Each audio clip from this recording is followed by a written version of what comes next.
what is it that makes my life relevant? I mean, what's the purpose of me living? What's the purpose of me going through all these struggles and hoping that this will happen and hoping that happen? Then all of a sudden you just fall apart and you grow old, you die. Then what? What's the point of life? What's the point of fighting through it all? And what's my purpose? I was reading in Romans chapter 15, verse 20. This is Paul. He says, verse 20, he says, "And so I have made it my aim to preach the gospel, not where Christ was named, lest I should build another man's foundation.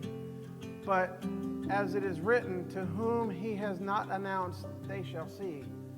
And those who have not heard shall understand." So Paul's explaining his purpose.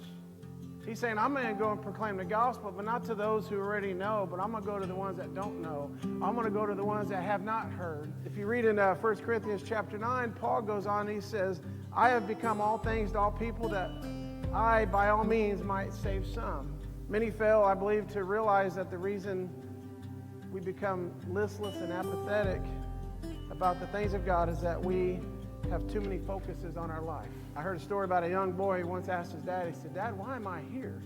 Which is an amazing question for a little boy. His dad says, "How the heck I know?"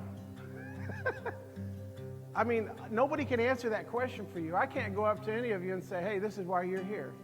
Because after hearing everybody speak this weekend, every one of us has got a different mission. God has a different purpose for each and every one of us. God has somebody for you to minister to. There's a purpose for why you're here. I encourage you to take all this stuff captive in your minds and just pray and just say, "God, how can I glorify you? Show me how I can fulfill my purpose here on earth." We all have a purpose, and it's to glorify God.